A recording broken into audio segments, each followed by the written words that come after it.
Nancy DeMoss Wolgemuth diz que a resposta das pessoas a Cristo revela muito sobre o coração delas.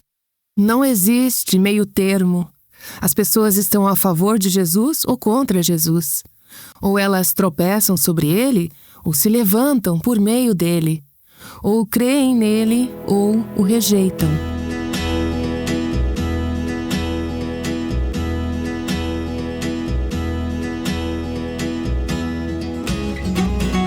Este é o Aviva Nossos Corações, com Nancy DeMoss Wolgemuth, autora de O Céu Reina, na voz de Renata Santos.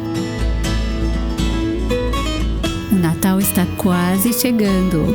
Seja essa história nova para você, ou você já tenha ouvido muitas vezes, ela é cheia de riquezas a serem descobertas. Nancy nos ofereceu uma visão profunda sobre um dos personagens muitas vezes negligenciado na narrativa tradicional do Natal, nesta série chamada Meus Olhos Já Viram a Tua Salvação. Vamos ouvir agora a última mensagem da série. Chegamos a uma parte difícil no estudo que estamos fazendo sobre Simeão, no Evangelho de Lucas, capítulo 2.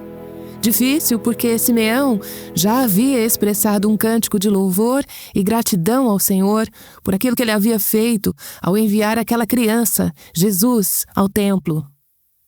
Dos braços de Maria e José, Simeão tomou a criança nos braços e bendisse ao Senhor, dizendo: Agora, Senhor, podes despedir em paz o teu servo, segundo a tua palavra, porque os meus olhos já viram a tua salvação, a qual preparaste diante de todos os povos, luz para a revelação aos gentios e para a glória do teu povo de Israel. Mas então o tom muda quando ele se volta para a mãe e profere essa profecia logo após essa bênção e louvor, e ele diz: Mas haverá dor associada à vida dele e à sua, por causa de todo esse assunto do Evangelho. Não será fácil. A partir do versículo 34 de Lucas 2, lemos: Simeão os abençoou e disse a Maria, mãe do menino: Eis que este menino, esse filho que você acabou de dar à luz, está destinado tanto para a ruína como para a elevação de muitos em Israel e para ser alvo de contradição, para que se manifestem os pensamentos de muitos corações. Quanto a você, Maria, uma espada atravessará a sua alma. Ele está dizendo: há uma jornada adiante para você e para Cristo, e por implicação e aplicação para nós também, como seguidoras de Cristo. Já dissemos que Simeão usa 3 figuras de linguagem ou 3 imagens em sua profecia. Primeiro vimos na última mensagem a imagem da pedra. Eis que este menino está destinado tanto para a ruína como para a elevação de muitos em Israel. Para algumas pessoas, ele seria uma pedra de tropeço, uma rocha de escândalo. Elas rejeitariam Jesus e tropeçariam nele a caminho do juízo. Para outras, ele se tornaria a pedra angular, a preciosa pedra de fundação. Elas creriam nele e ele seria o motivo de sua elevação. Então vimos essa imagem de Cristo como a pedra. Agora ele usa outras 2 imagens que queremos observar hoje. Cristo como um alvo e depois a espada que atravessaria o coração de Maria. Vamos refletir primeiro sobre o alvo. Eis que este menino está destinado tanto para a ruína como para a elevação de muitos em Israel e para ser alvo de contradição. Alvo de contradição. A palavra traduzida como contradição significa ser contestado, ser alvo de oposição. É a imagem de um alvo a ser atingido, um alvo de flechas. É, na verdade, uma metáfora tirada do arco e flecha. É um alvo, uma marca, e você mira nesse alvo. Um comentarista disse: Jesus seria um alvo, um ponto de mira para todos os dardos inflamados do maligno.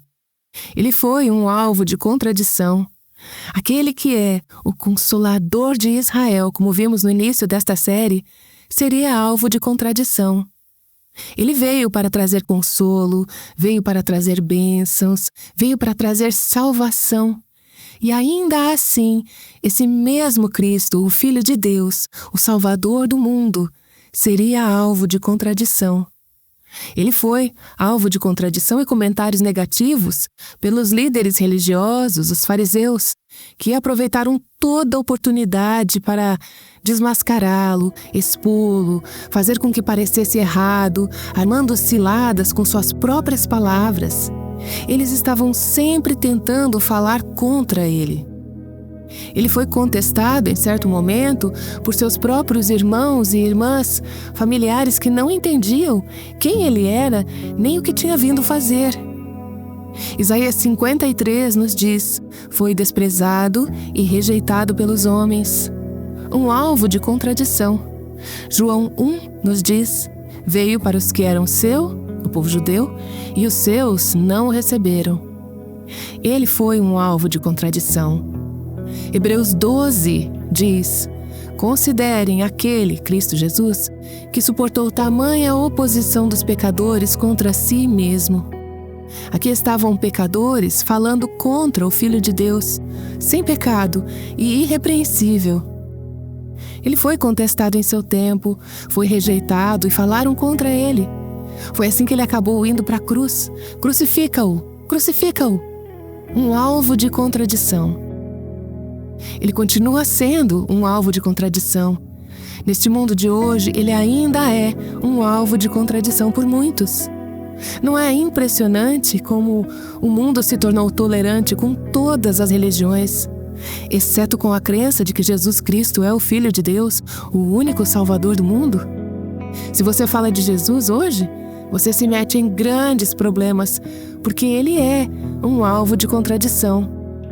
Podemos celebrar todos os tipos de feriados religiosos em nossas escolas e no governo.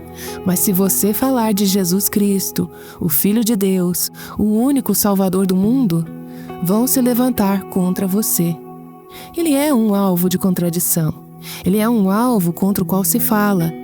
E se você é uma seguidora de Jesus Cristo, pode esperar também com ele ser um alvo de contradição.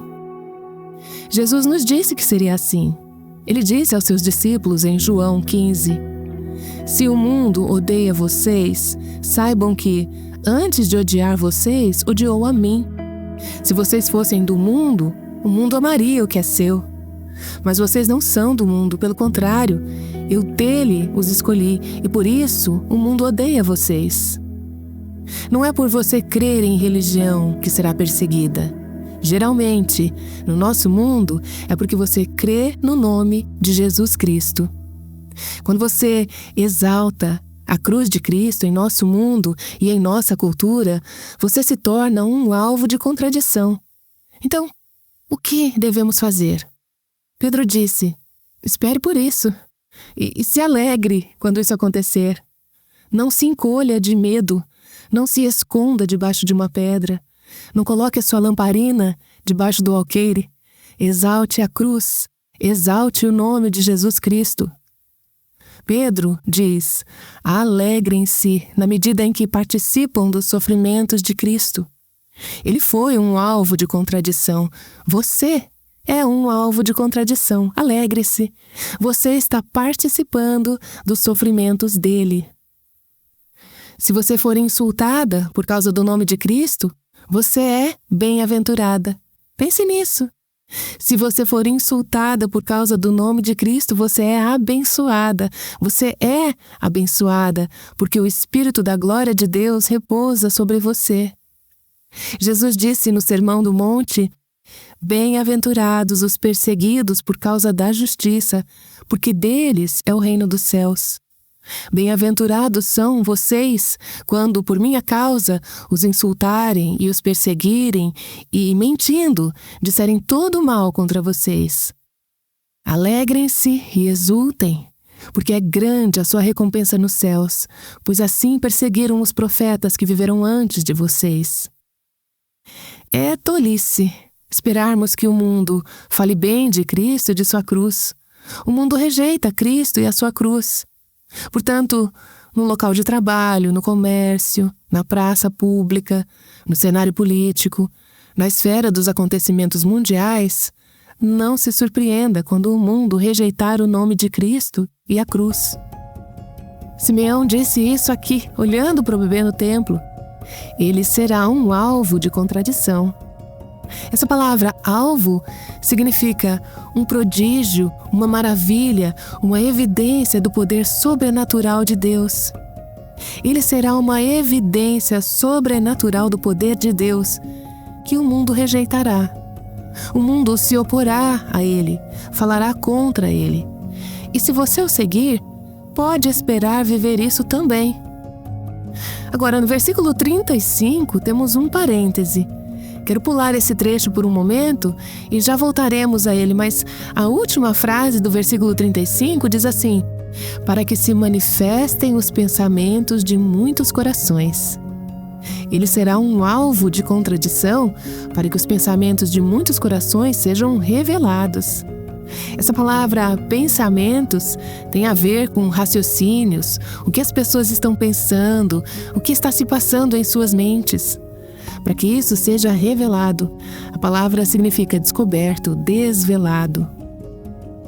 O que fazemos com Jesus, o que cremos a respeito dele, como respondemos a ele, revela os pensamentos secretos e o verdadeiro coração. A forma como as pessoas respondem ao nome de Jesus, como reagem à verdade do Evangelho, expõe o que realmente está em seus corações. E deixe-me dizer, não há meio termo. Ou as pessoas estão a favor de Jesus ou contra ele. Ou tropeçam sobre ele ou se levantam por meio dele. Ou creem nele ou o rejeitam. As pessoas que recebem Cristo Jesus como Salvador e Senhor revelam que têm um coração humilde. Isso revela o coração delas. As pessoas que rejeitam a Jesus revelam que têm um coração altivo. E isso é verdade mesmo para aquelas que, exteriormente, parecem ser pessoas boas e religiosas. Há hoje pessoas religiosas e boas, pessoas que fazem boas ações, que doam dinheiro, que são bons vizinhos, mas rejeitam a Jesus. E isso revela que têm um coração altivo, arrogante e orgulhoso. Algumas pessoas dizem: eu não resisto a Jesus. Eu me lembro do meu pai. Ele tinha uma forma muito direta de lidar com as pessoas sobre a sua condição espiritual. Se ele sentisse que alguém estava em cima do muro e não queria realmente se comprometer com Cristo, ele entregava a essa pessoa um pequeno cartão. Ele dizia: você poderia assinar isso, por favor? Quando a pessoa olhava o cartão, de um lado estava escrito: eu, por meio deste, rejeito a Jesus Cristo como Senhor e Salvador da minha vida, com espaço para a assinatura. E a pessoa respondia: eu não quero fazer isso, eu não o rejeito. Então ele virava o cartão e dizia: tudo bem, assine do outro lado. E do outro lado estava escrito: eu, por meio deste, recebo Jesus Cristo como Salvador e Senhor da minha vida. Bem, eu não estou preparada para fazer isso. Pois bem, você está fazendo uma coisa ou outra. Aqueles que não recebem Cristo como Salvador e Senhor de sua vida estão, de fato, rejeitando a Jesus. Os pensamentos do coração delas, os verdadeiros pensamentos do coração, estão sendo expostos por aquilo que fazem com Cristo. Agora, vamos voltar àquela frase entre parênteses, no versículo 35. Simeão olha para Maria. Ele já lhe disse que o seu filho será causa de queda e de reerguimento para muitos. Ele será um alvo de contradição. E então ele diz, entre parênteses: quanto a você, Maria, uma espada atravessará a sua alma. Uma espada atravessará a sua alma. Esse verbo atravessará está num tempo verbal que indica uma ação contínua. Isso não será algo que acontecerá uma só vez. Será algo constante na sua vida. Uma espada atravessará a sua alma. O termo usado para espada aqui se refere a uma espada muito grande, como aquela que Golias usava, uma espada larga de 2 gumes. Ele está dizendo que Como mãe de Jesus, Maria experimentaria uma dor emocional extrema. Ser mãe deste filho trará uma dor profunda, uma espada no seu coração. Ora, Maria já havia sofrido até certo ponto, já havia enfrentado a incompreensão e o desprezo da família e dos amigos ao descobrirem que ela estava grávida. Foi difícil para muitos acreditarem que foi o Espírito Santo quem fizera aquilo, que ela não havia tido relações com nenhum homem. Ela logo experimentaria a fuga para o Egito para escapar de Herodes, experimentaria a dor pela matança dos meninos inocentes, ordenada por Herodes, e sabia que, de certa forma, seu filho tinha sido o motivo para aquilo. Herodes derramou sua fúria e destruiu, matou todas aquelas criancinhas de 2 anos para baixo. Isso certamente foi uma espada no coração de Maria. Como mãe, quando seu filho sofria, ela também sofria. Ao longo de vários momentos da vida dele, ele enfrentou rejeição, incompreensão, abuso e, por fim, a morte por crucificação por crimes dos quais era totalmente inocente. Vocês que são mães sabem que isso foi uma enorme espada no coração dessa mãe. Quando aqueles pregos trespassaram suas mãos e pés no Calvário, uma espada trespassou também a alma dela. Aquele era o filho dela, que ela estava entregando para a salvação do mundo. Agora, essa questão da espada na maternidade, não apenas para Maria, mas para mães em geral, remete à queda da humanidade em Gênesis 3. Eu vou ler alguns versículos dessa passagem e veja se eles não se conectam na sua mente com esse conceito de uma espada transpassando a alma de uma mãe. Lembre-se, depois que Eva escolheu comer o fruto e ela o deu ao marido e ele também comeu, e então Deus veio visitar o casal no jardim junto com a serpente, ele convocou uma reunião e explicou que haveria consequências para essa escolha de independência em relação a Deus. Então o Senhor disse à serpente: porém inimizade entre você e a mulher, entre a sua descendência e o descendente dela. Deus está falando com a serpente, que representa Satanás. É Satanás encarnado, na verdade. Ele diz à serpente, a Satanás: porém inimizade entre você e seus seguidores, aqueles que não creem, e a descendência da mulher. Quem é a descendência da mulher? Cristo, que foi descendente de Eva, e aqueles que estão em Cristo. Ele está dizendo que sempre haverá essa guerra entre Satanás e os descrentes, e a mulher é a sua descendência, que inclui Cristo e todas nós, que o seguimos. Ele, falando da descendência da mulher, isto é, Cristo, o descendente dela, ele ferirá a sua cabeça, Satanás, e você ferirá o calcanhar dele. Satanás, você o fará sofrer. A semente da mulher passará pelo sofrimento, mas ele dará o golpe fatal na sua cabeça. Depois Deus se volta para a mulher, tendo descrito essa guerra, esse relacionamento de oposição entre a descendência da mulher e Satanás e a sua descendência, e ele diz à mulher no mesmo contexto: aumentarei em muito os seus sofrimentos na gravidez. Com dor você dará à luz filhos. Veja, a queda traz consigo todo esse senso de conflito, de guerra, de espada, de divisão, e ele diz à mulher: haverá dor. Ele está falando aqui do parto literal. Qualquer mulher que já teve um filho sabe que esse versículo é verdadeiro. Mas, vocês concordam que a dor não acaba depois que vocês passam pelo parto? Que há dor associada à maternidade por toda a vida? Às vezes é uma dor doce. Às vezes é uma dor mais difícil. Depende do que a causa, mas na criação de filhos sempre há dor envolvida. Não há dor como a que uma mãe sente ao ver o seu filho sofrer, mesmo quando o sofrimento é apenas consequência de viver num mundo caído. Você vê aquela criança de 3 anos com febre de 40 graus, febre altíssima, e pensa: é uma dor para o coração de uma mãe. Você vê seu filho passar por um sofrimento físico que é, no fim das contas, causado pelo pecado neste mundo. Isso é uma dor, um sofrimento, uma espada no coração de uma mãe. Às vezes são as consequências das próprias escolhas pecaminosas deles. E isso gera uma dor, uma espada larga, pesada, profunda, que corta o coração de uma mãe. Mencionei anteriormente nesta série uma amiga cuja filha adulta está fazendo escolhas muito erradas. Minha amiga me ligou na semana passada e em certo momento ela chorava tanto que mal conseguia falar. O coração dessa mãe está despedaçado pelo que está acontecendo na vida da filha jovem adulta neste momento.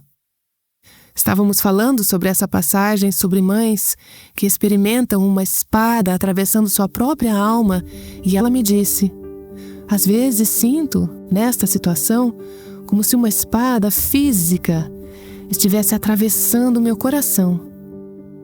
Não há uma espada física atravessando o coração dela, mas há uma espada, uma dor, atravessando o seu coração como mãe. A dor que o pecado traz para seus filhos é indescritivelmente profunda. Seja o pecado deles, seja o pecado de outros, seja o pecado deste mundo caído em geral, que faz com que o mundo seja corrupto e perdido. E há momentos em que a mãe não pode fazer nada. Você não consegue parar a dor na vida do seu filho. Você não pode impedir. Você não pode ajudar. E você não quer ver o seu filho passar por aquela dor. Embora toda mãe experimente esse tipo de dor em maior ou menor grau, no caso de Maria, não foi o pecado de seu filho que lhe trouxe dor. Foi o pecado dos outros. Na verdade, quando Maria estava de pé diante daquela cruz, cerca de 33 anos depois daquele encontro com Simeão, depois que ele lhe disse: uma espada atravessará a tua alma, e enquanto ela estava ali, diante da cruz do Calvário, uma espada traspassou a sua alma novamente.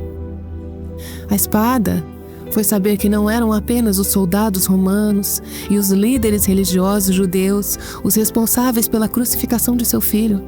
É claro que eles tinham culpa. Mas você não acha que houve outra espada que atravessou a sua alma quando ela percebeu que foi o pecado dela que o colocou ali? Não apenas o pecado dos outros, mas o dela. Não é verdade que uma espada também traspassa a nossa alma quando estamos diante da cruz e percebemos: Senhor Jesus, foi por mim que o Senhor fez isso? Foi o meu pecado que te levou àquela cruz? Essa espada não é experimentada apenas por mães em relação aos seus filhos, nem apenas por Maria em relação ao seu filho. É também uma dor que qualquer pessoa que se identifica com Jesus experimentará à medida que o mundo rejeita Jesus e a sua mensagem. O apóstolo Paulo, pensando em seus compatriotas judeus que se recusavam a crer em Cristo, diz em Romanos 9: digo a verdade em Cristo, sinto grande tristeza e tenho incessante dor no coração. É uma espada traspassando a sua alma. Ele amava a Cristo. Ele diz em Filipenses 3: pois muitos andam entre nós, dos quais repetidas vezes eu lhes dizia e agora digo até chorando, que são inimigos da cruz de Cristo. Paulo diz: isso parte o meu coração. É uma espada que atravessa a minha alma. Eu amo a Cristo, eu amo a sua cruz. E vejo pessoas que são inimigas da cruz de Cristo, mesmo que algumas delas professem ser amigas de Cristo, na verdade são seus inimigos. Isso parte o meu coração. Paulo disse em 2 Coríntios, capítulo 2, porque lhes escrevi no meio de muitos sofrimentos e angústia de coração, com muitas lágrimas, não para que vocês ficassem tristes, mas para que soubessem do amor que tenho por vocês. Paulo cuidava desses cristãos, mas eles estavam vivendo num mundo carnal e afastados de Deus. Cristãos, ou pelo menos os que professavam ser, estavam tolerando o pecado no meio do corpo, e Paulo estava com o coração despedaçado. Você não pode ser uma seguidora de Cristo que ama e cuida dos filhos dele, sejam eles seus filhos naturais ou aqueles que você cuida no corpo de Cristo. Você não pode seguir a Cristo e amar os outros sem, em certos momentos, experimentar a dor e sofrimento, uma espada que atravessa a sua própria alma. Mas aqui está a palavra de esperança em tudo isso. Cristo permitiu que essa espada atravessasse a alma dele, para que pudéssemos receber graça quando a espada atravessar a nossa alma. Quando a espada atravessa a nossa alma, seja como mãe, seja como seguidora de Cristo, estamos participando dos sofrimentos de Cristo. Cristo sofreu na cruz para pagar pelos pecados do seu Filho. Ele sofreu para pagar pelos que rejeitam a Cristo e a sua cruz. Ele sofreu para oferecer a graça que você precisa para suportar a espada quando ela transpassa a sua alma.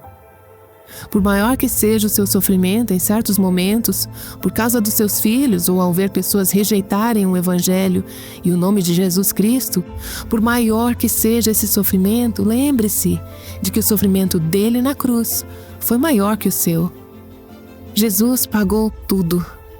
Ele suportou a cruz por causa da alegria que lhe estava proposta, para que você pudesse ter não apenas perdão para os seus pecados, mas também graça para suportar as consequências que o pecado traz para a vida dos outros.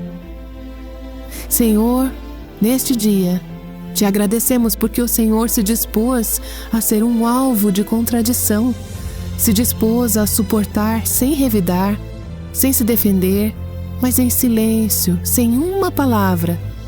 Como um cordeiro que é levado ao matadouro e se cala, assim tu não abriste a tua boca.